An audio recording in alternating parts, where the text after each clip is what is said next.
त्याला अचानक 10 वर्षांनी मनीषा तिच्यासमोर तो हॉस्पिटलमध्ये निपचित पडलेल्याचा चेहरा पाहिला. तिला कसं तरीच झालं. त्याला काय झालं असेल? ती खूप घाबरली. तिच्या डोळ्यांतून अश्रू वाहत होते. ती केबिनमध्ये येऊन तिचं काम करत होती. अश्रू काही केल्या थांबेना. तेवढ्यात पाठीमागून तिला कोणीतरी हात लावला. काय झालं मनू? विवेक, तिचे मिस्टर तिला विचारत होते. तिने अश्रू पुसले, स्वतःला सावरलं. त्याने तिला पाणी दिलं आणि विचारलं, मनू आर यू ओके? हो, मी ओके आहे. तो तिला समजावतो. अशा केसेस रोजच येतात मनू, तुला माहिती आहे ना. पण आज काय झालं तुला? तिच्या चेहऱ्यावरून त्याला समजत होतं की ती खूप घाबरली आहे. तोच तिला जवळ घेतो. ती सावरते स्वतःला. शांत बसते. विवेक त्याच्या कामाला निघून जातो. ती भूतकाळात हरवून जाते. कॉलेजचा पहिला दिवस मनीषाला अजूनही आठवतो. पल्लवी आणि ती एका छोट्याशा गावातून तालुक्याल्या कॉलेजला शिकायला रोज जात होते. मनीषा गावातील श्रीमंत कुटुंबातील एकुलती एक कन्या. 2 भावांमध्ये सर्वात लहान. त्यामुळे तिचे वडील आबासाहेब तिचा खूप लाड करायचे. आबासाहेब गावातील प्रतिष्ठित व्यक्ती. पंचक्रोशीत त्यांची चांगलीच ओळख होती. राजकारणात नावाजलेलं नाव. गावचा कारभार ही तेच बघायचे. त्यांचा मोठा वाडा होता. रोज कितीतरी लोक कामासाठी त्यांच्या वाड्यावर यायचे. त्या काळातही मनीषाचे खूप शिकाव आणि मोठा भाव तिच्या आबासाहेबांना वाटायचं. घरी सगळी नोकर माणसं ठेवली होती. कॉलेजचा पहिला दिवस. मनीषा आणि पल्लवी सोबत निघाल्या. तिच्या बसमध्ये एक मुलगा चढला. त्यांच्या समोरच्या सीटवर बसला. तिची आणि त्याची मध्येच नजरानजर होत होती. कॉलेजमध्ये गेल्यावर तो तिला तिच्याच वर्गात बसलेला दिसला. तिला तो खूप आवडला होता. मनीषाला समजत नव्हतं की आपल्याला असं काय होते. रोजच बसने तिला तो भेटायचा. रोजच त्यांची नजरानजर व्हायची. रोजच बसने तिला तो भेटायचा. रोजच त्यांची नजरानजर व्हायची. आता तोही मनीषाला बघायला लागला होता. पण त्याचा मित्र भूषण गावातीलच मुलगा. त्याला मनीषा चांगलं ओळखत होती. त्याने त्याला सदानंद नावाने हाक मारली तेव्हा तिला त्याचं नाव समजलं. रोजच दोघांची भेट व्हायची. पण अजून बोलणं झालेलं नव्हतं. त्या काळात तर मोबाईलही नव्हता. मुलं जास्त मुलींशी बोलत नव्हते. दोघेही एकमेकांच्या प्रेमात पडले होते. पण त्यांना समजत नव्हतं. दिवसामागून दिवस जात होते. कॉलेजमध्येही ते दोघे समोरासमोर भेटायचे, पण बोलायला दोघेही घाबरायचे. 6 महिने निघून गेले. दिवसामागून दिवस जात होते. एक दिवस सदानंद आजारी असल्यामुळे आलाच नाही. तेव्हा मनीषाला कॉलेजला जायलाच नको वाटत होतं. तेव्हा पल्लवीच्या हे नजरेतून सुटलं नाही. तिने विचारलं, मनू, तू त्या सदानंदच्या प्रेमात तर नाहीच ना पडली? मनीषा म्हणाली, नाही गं, काहीतरीच काय बोलते. पल्लवी म्हणाली, नाही मनू, तुला सहज विचारलं गं. तो खूप चांगला मुलगा आहे. पण तुला तुझे आबासाहेब कसे आहेत माहिती आहे ना? मनीषा म्हणाली, हो गं, मला माहिती आहे. मी नाही असं काही वागणार. आणि तू जरा हळू बोल ना, कुणी ऐकेल तर. आपल्या दोघींची काही खैर नाही. पल्लवी म्हणाली, ये, आपल्याला कुणाची टाप आहे बोलायची गं? मनीषा म्हणते, तेही खरंय म्हणा. आबासाहेबांना लोक खूप घाबरतात. तर आपल्याला नाही कुणी बोलायची हिंमत करणार. मनीषा कॉलेजमध्ये पोहोचली. पण तिचं मन लागतच नव्हतं. तिला पहिल्यांदा सदानंदची खूप काळजी वाटत होती. तो का आला नसेल? ठीक तर असेल ना? बसमध्येही तिला चुकल्यासारखं होत होतं. पण विचारायचं कुणाला त्याच्याविषयी? तेव्हा ती हिंमत करून सदानंदचा मित्र भूषणला विचारते, सदानंद का नाही आला आज कॉलेजला? त्याने सांगितलं की अगं तो आजारी आहे. तिला आता अजून काळजी वाटत होती. तो आणि ती एकाच गावात राहत होते. पण इच्छा असूनही ती त्याला भेटू शकत नव्हती. 2-3 दिवसांनी तिला कॉलेजमध्ये सदानंद दिसला. तो खूपच हँडसम दिसत होता. आज त्याने फिकट निळ्या रंगाचा शर्ट आणि काळ्या रंगाची पॅन्ट घातली होती. दिसायला तो भारीच होता. मनीषाला तो खूप आवडत होता. पण तिने कधी कुणाला सांगितलं नाही.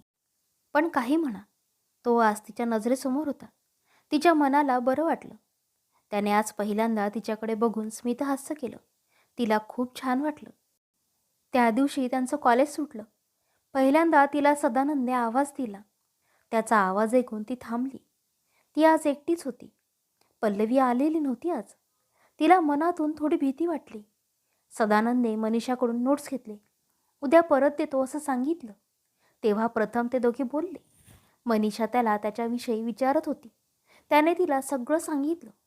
ते दोघे बस स्टॉपपर्यंत सोबत चालत होते. तीही तिच्याविषयी सगळं सांगू लागली. तेव्हा तो तिला म्हणाला, तुम्हाला कोण ओळखत नाही गावात? मला तुमच्याबद्दल माहिती आहे. तेव्हा मनीषाने त्याला मला तू मनीषा म्हटलं तरी चालेल असं म्हटलं. इतक्या दिवसांपासून सदानंद मनीषाला बोलायला घाबरत होता. ती त्याला आवडत होती, पण त्याने कधीही व्यक्त केलं नव्हतं. दोघांची हळूहळू मैत्री बहरत होती. दोघेही बोलल्यामुळे त्यांना खूप छान वाटत होतं. सदानंद मनीषाशी जपून बोलायचा, कारण त्यावेळी असं प्रेमाचं वगैरे कुणी ऐकलं तर मुलींना घरचे कॉलेजला पाठवत नव्हते. त्याचं मनीषावर प्रेम होतं खरं. त्यांची मैत्री आहे ना, तेच त्याच्यासाठी खूप होतं. सदानंद आपल्या आईसोबत गावातच राहायचा. त्याची आई शेतातील कामे करायची आणि तोही आईला कॉलेज सुटल्यावर काम करून मदत करायचा. सदानंद खूप हुशार होता. त्याचे वडील तो लहान असताना गेले होते. तो इतर मुलांपेक्षा खूप वेगळा होता. चांगलं शिकून नोकरीला लागायचं आणि आईला सांभाळायचं असं त्याचं स्वप्न होतं. तो खूप मन लावून अभ्यास करायचा. परिस्थितीने गरीब असला तरी मनाने खूप श्रीमंत. कुठल्याही मुलींकडे न बघणारा, मुलींचा आदर करणारा होता. नाटकात भाग घ्यायचा आणि खेळातही तो पुढे होता. म्हणूनच मनीषाला तो खूप आवडायचा. सदानंद होता तसा कुणीही मुलगी त्याच्या प्रेमात पडेल. मनीषाला त्याचा स्वभाव, मन आणि विचार तिला खूप आवडायचे. तिने त्याला पहिल्यांदा पाहिल्यावरच त्याच्या प्रेमात पडली होती. मैत्रीतून ते दोघे कधी एकमेकांच्या प्रेमात पडले त्यांना कळलंच नाही. मनीषा खूप घाबरत होती की आबासाहेबांना जर काही कळलं की मी त्या मुलाच्या प्रेमात आहे, त्याच्याशी बोलते, भेटते, तर ते सदानंदला काही करतील. एक तर ते दोघेही मायलेकरं कष्ट करून खातात आणि माझ्यामुळे सदानंदचं स्वप्न अपूर्ण नको राहायला. असे एक ना अनेक विचार तिच्या मनात येत होते. मनीषा सदानंदशी फार कमी बोलायची. ती त्याला टाळू लागली होती.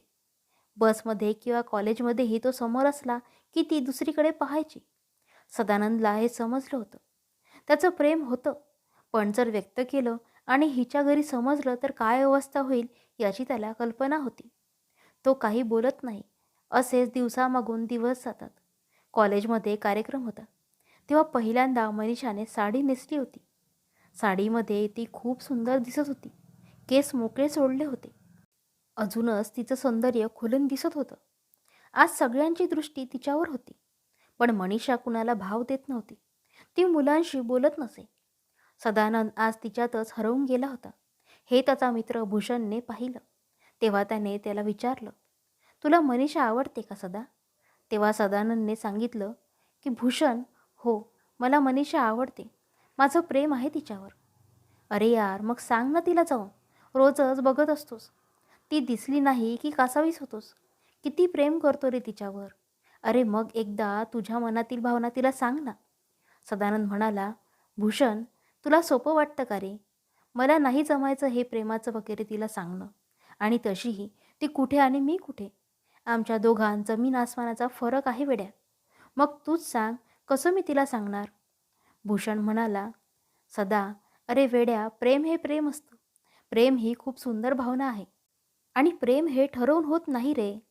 सदानंद म्हणाला, तुझं बरोबर आहे, पण नको यार, माझ्याकडून तिला सांगणं जमायचं नाही.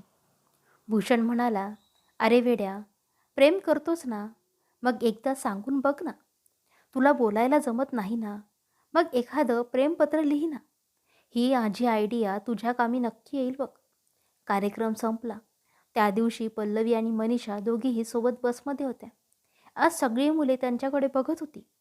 परशाही आज मनीषाकडे बघत होता. हे भूषणने सदानंदला दाखवलं आणि सांगितलं की तू आजच ते प्रेमपत्र लिही आणि तुझ्या मनातलं मनीषाला सांग. मी आहे तुझ्यासोबत. सदानंदलाही हेच योग्य वाटत होतं. मनीषा मात्र आज खूप आनंदात होती. पल्लवीला तिने तिच्या मनातलं सांगितलं आणि तिलाही ते पटलं. तिला माहिती होतं की मनीषाचं खरंच खूप प्रेम होतं सदानंदवर, जे तिच्या वागण्यातून आणि बोलण्यातून तिला दिसत होतं. तिनेही तिला सांगितलं की हे सगळं तू एक दिवस सदानंदला भेटून सांग. आपली मैत्रीण आपल्यासोबत आहे म्हटल्यावर मनीषाला थोडी हिंमत आली. एक दिवस सदानंदने आपल्या मनातलं त्याच्या सुंदर हस्ताक्षरात एका चिठ्ठीवर लिहिलं. दुसऱ्या दिवशी नेहमीप्रमाणे कॉलेज भरलं. ती एकटीच काहीतरी लिहत होती. तेव्हा भूषणने त्याला आताच देऊन टाक सांगितलं. मग सदानंद मनीषाजवळ गेला आणि म्हणाला, मनीषा, मला तुला काही बोलायचं आहे. मनीषाला समजेना की सदानंदला अचानक काय बोलायचं आहे. तिनेही म्हटलं, बोल ना सदानंद, तुला काय बोलायचं आहे. तर याची तिच्यासमोर बोलायची हिंमतच नाही झाली. पहिल्यांदा एका मुलीसमोर असा तो उभं राहून बोलत होता.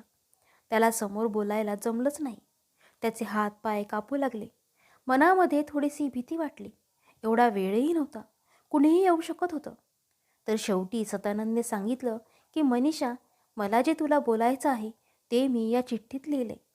ती चिठ्ठी त्याने तिच्या हातात देऊन तो आणि भूषण बाहेर निघून गेले. भूषणला वाटलं की आपला मित्र बोलला असेल तिला समोर, पण याने जमलं नाही म्हटलं. तर भूषण खूप बोलला सदानंदला की तुला बोलायलाही जमलं नाही.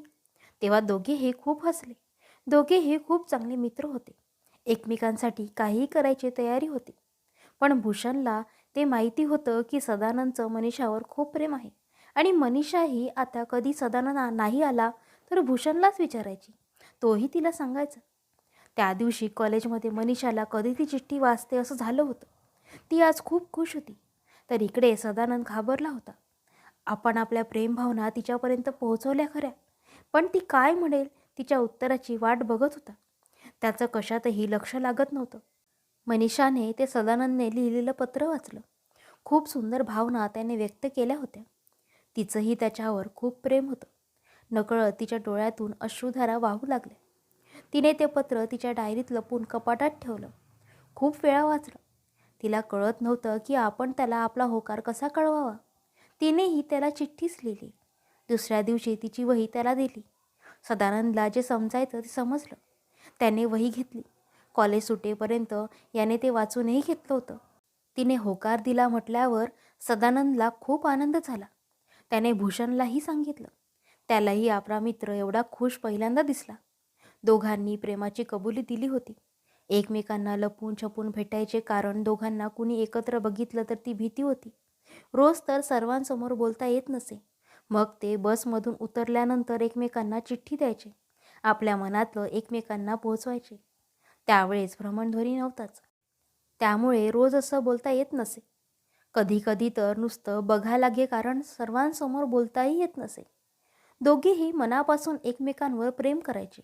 त्यांचं पहिलं वर्ष संपूनही गेलं. त्यांना कळलंही नाही. रोज जाता येताना भेटायचे, पण गावात गेल्यावर एकमेकांकडे बघतही नव्हते. कुणाला माहिती नाही व्हावं म्हणून जपून जपून वागायचे. सदानंतर मनीषाला खूप जपायचा. कुणी तिला नाव नाही ठेवलं पाहिजे म्हणून तो भेटताना खूप काळजी घ्यायचा. पण पुढे मंदिरात, यात्रेत भूषण आणि पल्लवीमुळे भेटायचे. दोघांचेही प्रेमाचे दिवस खूपच छान चालले होते. ते मनाने खूप जवळ आले होते. दुसऱ्या वर्षाला असताना सदानंदने मनीषासाठी एक भेटवस्तू घेतली होती. ते होतं घड्याळ. खूप महागडं होतं. तिला नक्की शोभेल म्हणून त्याने तिच्या वाढदिवसाकरिता घेतलं. ती कॉलेजला नटून थटून आली. नेहमीसारखीच खूप सुंदर दिसत होती. त्याने बसमध्येच तिला इशारा करून थांबायला सांगितलं. तसं तिनेही मानेने होकार दिला. कॉलेजजवळच्या स्टॉपवर ते दोघे भेटले होते. सकाळची वेळ होती. खूप प्रसन्न वाटत होतं. मनीषा तिथे जाऊन थांबली. त्याची वाट बघत तिला समजत नव्हतं की सदानंद बसमधून उतरला आणि मध्येच कुठे गायब झाला. ती त्याला इकडे तिकडे शोधते. तो तिच्यासमोर हजर. मनीषा म्हणाली, काय रे सदा, मला वाटलं तू विसरून गेला की काय कॉलेजला निघून. सदानंद म्हणाला, मनू, असा कसा जाईल मी विसरून. आज एवढा खास दिवस आहे. हॅपी बर्थडे मनू, तुला वाढदिवसाच्या खूप खूप शुभेच्छा. आणि तो तिला मोगऱ्याच्या फुलांचा गजरा, ते घड्याळ, पॅकिंग केलेलं सगळं आणि तिला आवडणारं गोड चॉकलेट देतो. हे सगळं पाहून ती खूप खुश होते.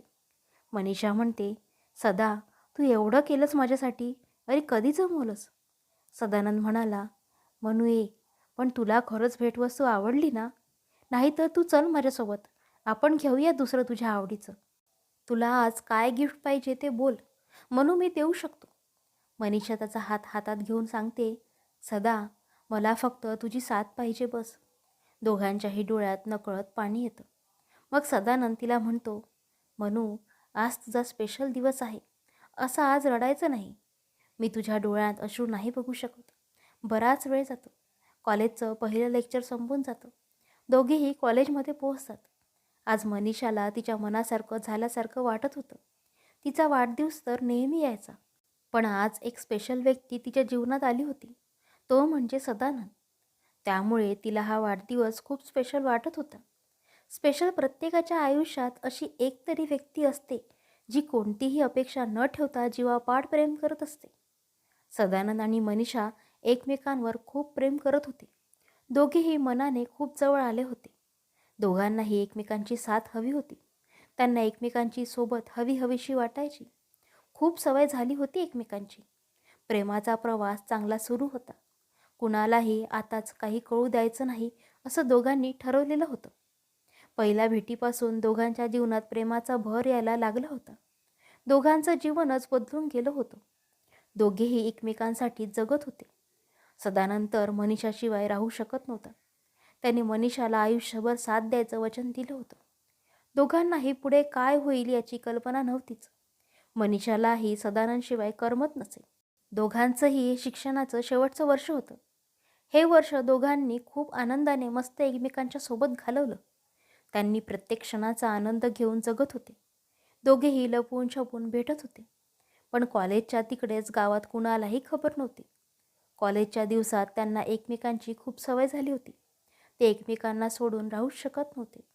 खूप मनापासून प्रेम करत होते. खूप छान दिवस जात होते. सदानंद आणि मनीषा एक दिवस भेटले.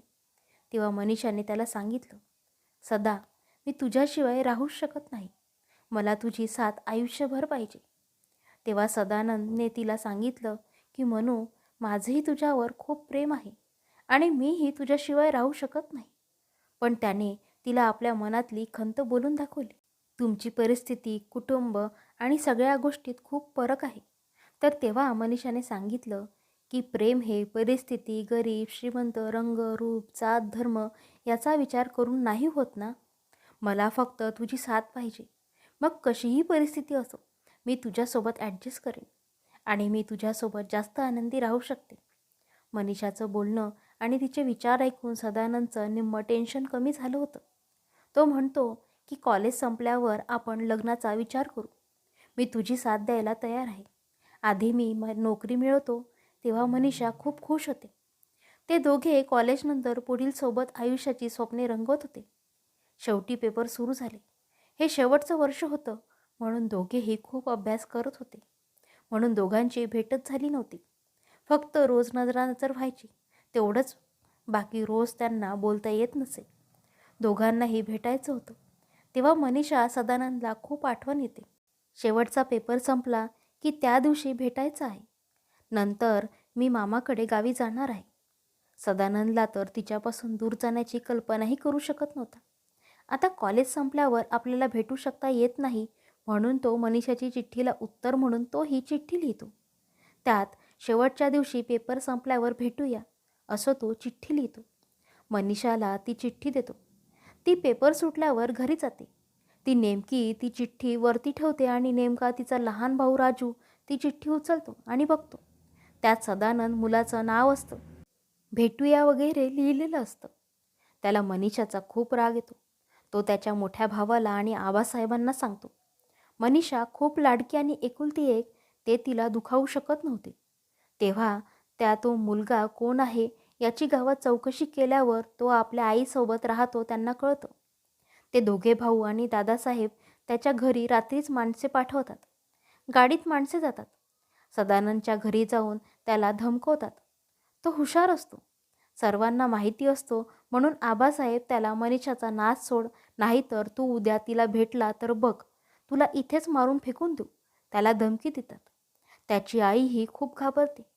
त्यांनी सांगितलं त्याच्या आईला की तुम्ही आणि तुमचा मुलगा इथे उद्यापासून थांबू नका.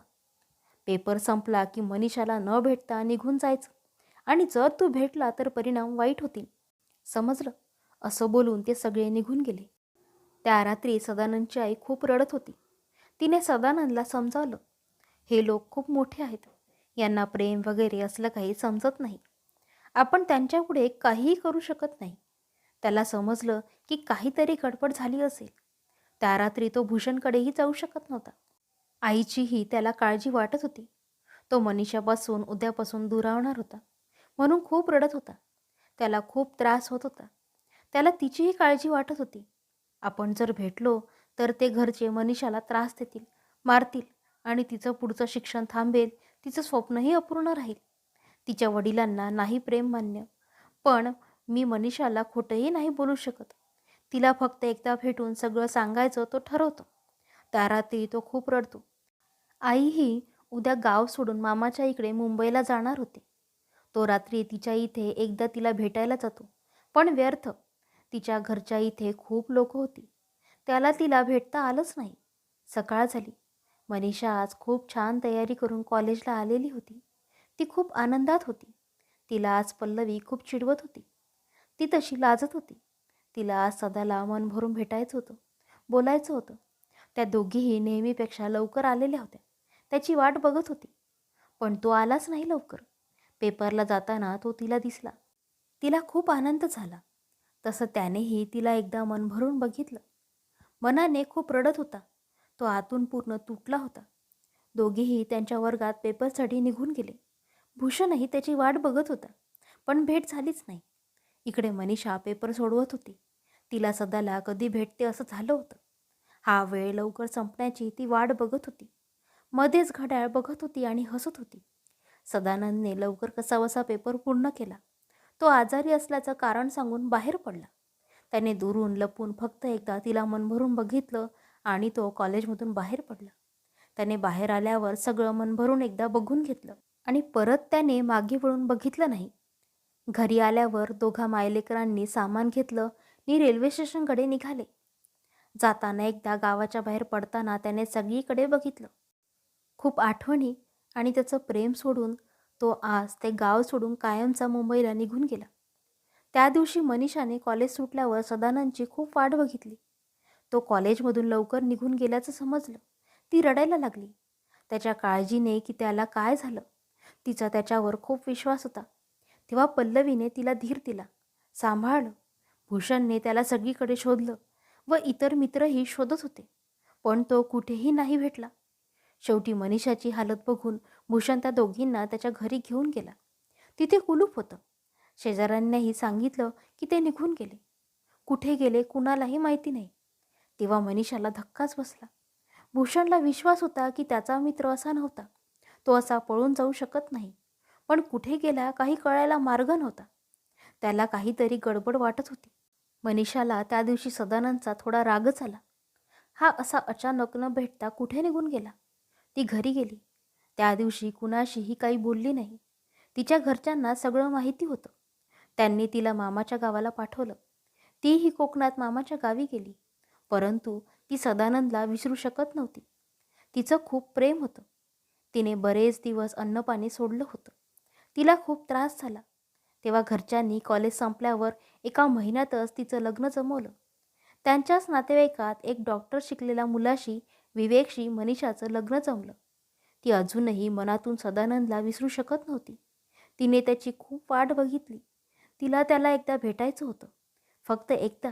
असं काय झालं? तू प्रेम केलं तर असा न भेटताच न सांगताच का सोडून गेला, हे तिला जाणून घ्यायचं होतं. तो भेटून तिला अडचण सांगितली असती तर तिने मान्यही केलं असतं, कारण तिचं खरं प्रेम होतं. पण फक्त एकदा त्याने बोलायला पाहिजे होतं. तो येईल या आशेवर जगत होती. शेवटी रिझल्टही लागला. सदानंद काही आलाच नाही. इकडे मनीषाचं आणि विवेकचं लग्न घरच्यांनी मोठ्या थाटामाटात लावून दिलं. तिला खूप दुःख झालं. त्याच्या येण्याची वाट बघितली, पण तो आलाच नाही. नशिबाने विवेक खूप समजदार नवरा भेटला होता. ती फार कमी बोलायची आणि उदास राहायची. ती आपल्या संसारात रमली खरी, पण सदानंद तिचं पहिलं प्रेम होतं. तिने सगळं विसरून आपल्या संसाराला सुरुवात केली. मनाच्या एका कोपऱ्यात त्याच्या आठवणींना जपून ठेवलं होतं. ती पुढे शिकली, संसारात रमली. जबाबदारी अंगावर पडली तशी ती सगळं निभवायला लागली. विवेकचं तिच्यावर खूप प्रेम होतं. माझा नवरा हेच माझं प्रेम आहे. फक्त तिला एक मनाला लागलं होतं. त्याने असं शेवटच्या भेटीच्या वेळी का केलं? न भेटताच निघून गेला. त्याने तिचं मन खूपच दुखावलं होतं. विवेकचं मोठं हॉस्पिटल होतं. तो आणि त्याचे बाबा दोघेही ते चालवत होते. विवेक डॉक्टर होता. मनीषाच हॉस्पिटलच्या कामात त्याला मदत करायला जायची. तिला 2 मुलेही होती. त्यांचंही सगळं करून ती हे करायची. तर आज तिला हे सगळं आठवलं. 10 वर्षांपूर्वीचे तिला कॉलेजचं जीवन आठवलं. ते सदानंदला बघितल्यामुळेच. तिला आज त्याची काळजी वाटत होती. तिला आज जाऊन त्याला एकदा बघायला मन करत होतं. पण विवेकने तिला घरी जाऊया म्हटलं. ते दोघेही घरी गेले. पण मनीषा अजूनही हॉस्पिटलमध्येच होती. कधी त्याला भेटते एकदा, तो ठीक आहे की नाही असं तिला झालं होतं. दुसऱ्या दिवशी तो बरा दिसत होता. तिने देवाचे आभार मानले. त्याला थोडंसं फ्रेश बघून तिला छान वाटलं म्हणाला. सदानंद त्याला 2 मुले होती. त्याला छान आणि समजून घेणारी बायको मिळाली होती. छान संसार चालू होता. तो त्या गावात कधी परत गेला नव्हता. कुणालाही भेटला नव्हता. मनीषाविषयी त्याने आपल्या बायकोला सगळं सांगितलं होतं. त्यांची शेवटची भेट झाली नाही. त्याला तिच्या घरच्यांमुळे पुढे जाता आलं नाही. सगळं तिला सांगायचं होतं. ते त्याच्या मनात होतं. फक्त एकदा तिला भेटून त्याला हे सगळं सांगायचं होतं. सदानंदची बायको सारिका त्याच्याजवळ थांबली होती. ती दुपारी तिथे नव्हती. तेव्हा मनीषाला राहावलं नाही. ती तिथे गेली. तिला पाहून सदानंदही आश्चर्यचकित झाला. मनू, तू आणि इथे? अगं कशी आहेस? किती वर्षांनी भेटलीस? त्याचे डोळे भरून आले आणि मनीषाच्या डोळ्यांतून तर अश्रूच्या धारा वाहत होत्या. तो उठून बसला. ती शेजारच्या खुर्चीत बसली. दोघांनी एकमेकांबद्दल खुशाली, आपल्या कुटुंबाविषयी आणि लग्नाविषयी सगळं सांगितलं. त्याला तिचा छान चालू असलेला संसार, नवरा, मुले आणि त्यात रमलेली त्याची मनू विषयी ऐकून त्याला तिचा अभिमान वाटला. सगळं बोलून झाल्यावर ती म्हणाली, मला काहीतरी विचारायचं आहे. आणि सदा म्हणाला, मनू, मलाही गेल्या 10 वर्षांपासून फक्त एकदा तुला भेटून हे सगळं सांगायचं होतं. तुला आठवलं तो दिवस आपण भेटणार होतो? त्या दिवशी मी तुला नाही भेटू शकलो. कारण तुझ्या घरच्यांना आपल्या प्रेमाबद्दल समजलं होतं. त्यांनी मला धमकी दिली होती. मी धमकीला नाही घाबरलो. मला तुझी काळजी होती. तुझी बदनामी होऊ नये, तुला घरच्यांनी त्रास देऊ नये म्हणून मी नाही येऊ शकलो. तुझ्या घरी येण्याचा प्रयत्नही केला, पण नाही पोहोचू शकलो. तुझ्या आबासाहेबांनीच मला ते गाव सोडायला लावलं. पण माझं तुझ्यावर खरं आणि मनापासून प्रेम होतं. मी तुला फसवलं नाही म्हणू, पण आपल्या नशिबात नव्हतं. हेच मला तुला सांगायचं होतं. ती ते ऐकून खूप रडत होती. आज तिला समजलं होतं खरं की सदा असा का गेला होता निघून. तिने सदाला म्हटलं, अरे वेड्या सदा, तुझं प्रेम खरं होतं. मी तुला चुकीचं नाही समजले कधीही. मी तुझी खूप वाट बघितली. पण मग घरच्याने विवेकसोबत माझं लग्न लावून दिलं. मीही तुझी माफी मागते. माझंही प्रेम खरं होतं, पण हे असं झालं. त्याला मनावरचं ओझं उतरल्यासारखं वाटत होतं. मनातलं मनीषाला सांगून तो मोकळा झाला होता. त्याने तिला समजावलं, आपल्या दोघांचंही खूप प्रेम होतं, पण आपण एकत्र नाही आहोत म्हणून काय झालं? आपल्या दोघांना छान जोडीदार मिळाले. सुखात संसार चालू आहेत. आता भेटही झाली. आपली सगळे गैरसमज दूर झाले. मला सांग मनू, कोण म्हणतं प्रेम यशस्वी होण्यासाठी लग्न करावं लागतं? एकमेकांना सुखात पाहणे हे पण प्रेमच असतं. प्रेम लग्न करणे किंवा एकमेकांसाठी जीव देणे नाही, तर एकमेकांचे न होताही नेहमी एकमेकांसोबत राहणे, एकमेकांना आयुष्यभर साथ देणे, असं असतं प्रेम. अगं तुला माहिती आहे ना, राधाकृष्ण किती प्रेम होतं दोघांचं एकमेकांवर जीवापाड. आजही प्रेम म्हटलं की त्यांचं नाव लोक घेतात. ते तर देव असूनही त्यांचं इतकं प्रेम असून लग्न नाही होऊ शकलं त्यांचं. मग म्हणू, आपण तर सामान्य माणूस आहोत. आपलं पण असं होऊ शकतं ना. बघ, प्रेम असावं तर राधाकृष्णासारखं. लग्नाच्या धाग्यात बांधलं नसलं तरी ते कायम हृदयात जपलेलं. तुला माहीत आहे ना म्हणू, एकदा राधेने भगवान श्रीकृष्णाला विचारलं की तुम्ही प्रेम माझ्यावर केलं आणि लग्न रुक्मिणीसोबत, असं का? तेव्हा भगवान श्रीकृष्ण हसले आणि म्हणाले, राधे, लग्नाला तर 2 लोक पाहिजे. आपण तर एकच आहोत. तो इतकं छान बोलत होता. मनीषा ऐकतच होती. सदा आजही तसाच आहे, बिलकुल बदलला नाही. मला पटलंय. किती छान सांगितलंस रे तू. खरं प्रेम असावं राधाकृष्णासारखं. तब्येतीची काळजी घे, मी येते. खूप छान वाटलं तुझ्याशी बोलून आणि भेटून आज 10 वर्षांनी. तुझंही छान चाललंय सगळं. मला खूप आनंद वाटला. याच एका दिवसाची मी वाट बघत होते सदा. आज माझी इच्छा पूर्ण केली परमेश्वराने. म्हणू, मलाही तुला जे घडलं ते एकदा भेटून सांगायचं होतं. दोघे एकमेकांना भरभरून बघून घेतात आणि एकमेकांचा निरोप घेतात. सदानंद बरा होतो. त्याने तिच्यासाठी एक सुंदर भेटवस्तू घेतलेली असते.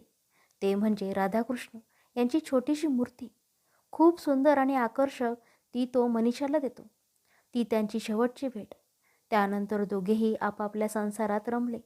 त्यांचं प्रेम त्यांनी हृदयात जपलेलं होतं. मैत्रिणींनो, आजची भावनिक कथा तुम्हाला आवडली असल्यास कृपया लाईक करा, शेअर करा आणि चॅनलवर नवीन असाल तर अशाच कथा नेहमी ऐकण्यासाठी चॅनलला नक्की सबस्क्राईब करा. धन्यवाद.